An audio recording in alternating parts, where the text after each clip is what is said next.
hold music. You want to avoid it, and so do your customers. So say goodbye to hold music and hello to faster, smarter support with Salesforce. Make service more personal and agents more productive using built-in trusted AI. Then watch costs and wait times drop and satisfaction soar. Support customers in a whole new way with Service GPT. Learn how at salesforce.com/servicegpt.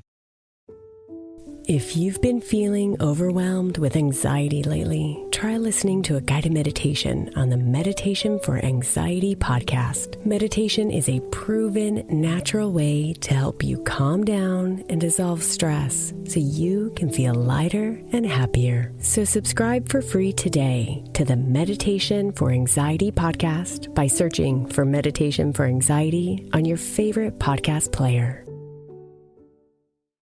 This is Optimal Finance Daily, episode 2529. Who Feels Rich Really? By Nick Maggiulli of dollarsandData.com. And I'm your host and personal finance enthusiast, Diana Merriam. And now let's get right to it and continue optimizing your life. Who Feels Rich Really? By Nick Maggiulli of dollarsandData.com. One of the greatest short stories I've ever read is How Much Land Does a Man Need? By Leo Tolstoy. The story centers around a peasant named Pahom who wants to acquire land so that his family can live a more comfortable life. Unfortunately, Pahom's quest for comfort quickly becomes an obsession as he amasses more and more land, yet is never fully satisfied. The climax of the story occurs when Pahom hears of a neighboring tribe who's selling their land for next to nothing. In an effort to secure some of this cheap land, Pahom showers the tribe and its chief with lavish gifts. The chief becomes so impressed with Pahom's hospitality that he makes him an irresistible offer. The chief tells Pahom that he can have all the lands that he can mark off within a single day as long as he returns to his starting point before the sun sets. Pahom accepts the chief's offer, with his mind racing over how much land he will soon have in his possession. The next day, Pahom takes off in haste as he starts plotting out his newly imagined estate. However, as the day drags on, Pahom begins to tire and questions whether he can return to his starting point in time.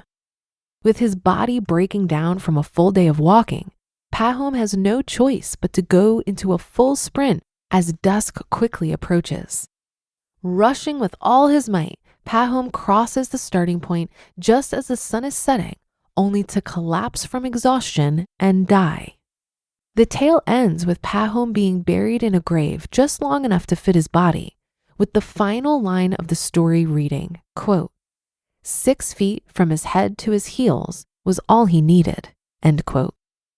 I was reminded of this story and its timeless lesson about human nature and greed after reading a recent interview with ex-Goldman CEO and current billionaire Lloyd Blankfein. In the interview, Blankfein claims that despite his immense wealth, he isn't rich. Quote, Blankfein insists that he's well-to-do, not rich. I can't even say rich, he insists. I don't feel that way. I don't behave that way. He says he has an apartment in Miami as well as New York, but he abjures most of the trappings. If I bought a Ferrari, I'd be worried about it getting scratched, he jokes. Ken Griffin, the Chicago-based hedge fund billionaire, buys all those houses. He's out there every minute calling the office. It can't make any sense to people outside, end quote. As shocking as this sounds, I kind of understand his sentiment. When you regularly hang out with people like Jeff Bezos and David Geffen and count Ray Dalio and Ken Griffin among your peers, having only $1 billion doesn't seem like much. However, on a completely objective basis, Blankfein is in the top 0.01% of US households, or the 1% of the 1%. According to Sayez and Zuckman, the top 0.01% of US households, about 16,000 families, had a net worth of at least $111 million in 2012. Even if you adjust for the increase in asset prices since 2012, F.I.R.E would easily be in the top 0.01%. But it's not just F.I.R.E with this perception problem. Most people at the upper end of the income spectrum think they're less wealthy than they actually are. As an MIT article illustrates, most households in the upper half of the income spectrum, on average, don't realize how well they have it. Even households at the 90th percentile and above believe that they're in the 60th to 80th percentile range. It's like the article, "Everyone is getting hilariously rich and you're not," on repeat. While this result might seem surprising at first glance, if you think about wealth perception as a network problem, it makes a lot of sense. Matthew Jackson explained this concept well in The Human Network when discussing why most people feel less popular than their friends. Quote, "Have you ever had the impression that other people have many more friends than you? If you have, you're not alone. Our friends have more friends on average than a typical person in the population. This is the friendship paradox." The friendship paradox is easy to understand. The most popular people appear on many other people's friendship lists, while the people with very few friends appear on relatively few people's lists. The people with many friends are overrepresented on people's lists of friends relative to their share in the population, while the people with few friends are underrepresented, end quote. You can apply the same thinking within your social networks to illustrate why most people feel less rich than they actually are. For example, you can probably think of at least one person who is wealthier than you are. Well, that wealthier person likely has some wealthier friends, so they can think of someone wealthier than themselves as well. And if they can't, they can easily reference a celebrity who is, like Gates or Bezos. If you extend this logic to its natural conclusion, you'll realize that everyone, besides the world's richest person, can point to someone else and say, "I'm not rich, they are." That's how filthy rich billionaires like F.I.R.E can feel that they're just well-to-do. Well, guess what? You probably don't act all that different. How do I know? Because you're likely far richer than you think. For example, if your net worth is greater than $4,210, then you are wealthier than half of the world, according to the 2018 Credit Suisse Global Wealth Report. And if your net worth exceeds $93,170, which is similar to the median net worth in the US, that puts you in the top 10% globally. I don't know about you, but I would consider someone in the top 10% to be rich. Let me guess, you disagree? You don't think it's fair to compare yourself with random people across the globe like rural farmers in the developing world? Well, guess what? Lloyd Blankfein probably doesn't think it's fair to compare himself with people like you and me either.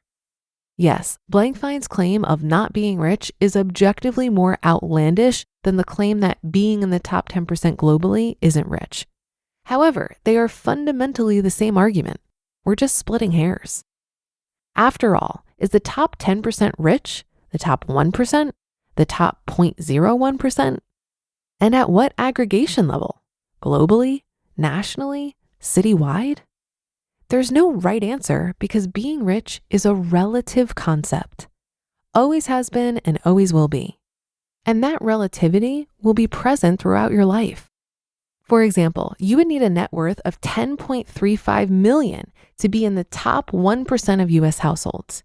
However, if you control for age and educational attainment, the top 1% varies from as little as $264,000 to as much as $33 million. This is why when I ask, who feels rich really? The answer is no one. Because you can always point to someone else who's doing better. But the trick is not to forget all the people who could be pointing at you. You just listened to the post titled, "Who Feels Rich Really?" by Nick Maggiulli of dollarsandData.com. We talk about finances here on the show every day, but there's always more to learn.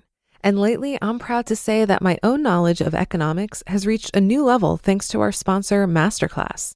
Masterclass is an app and streaming platform that makes a meaningful gift this season because you can help a loved one learn a new skill from the world's best performers. It's like Masterclass instructors are your own personal mentors, providing content and videos that are going to help you reach the next level. For just $10 a month, there are 11 categories and over 180 masterclasses to pick from, with new classes added every month, like Paul Krugman's class, which helped me gain a better understanding of global economics, something that has absolutely influenced my personal finance decisions. This holiday season, give one annual membership and get one free at masterclass.com/optimalfinance. Right now, you can get 2 memberships for the price of one at masterclass.com/optimalfinance. Masterclass.com/optimalfinance. Offer terms apply.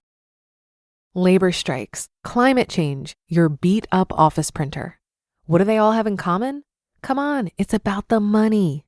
Economics is everywhere and everything, fueling our lives, even where we least expect it.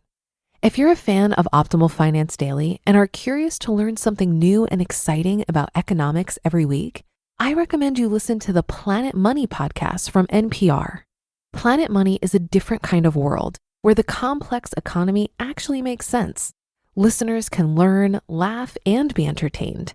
And in addition, I find it to be really educational. Money can be confusing, and Planet Money is great at providing straightforward explanations for how money is really moving in ways we're usually kept in the dark about. The Planet Money team lives to tell a good story in around 30 minutes.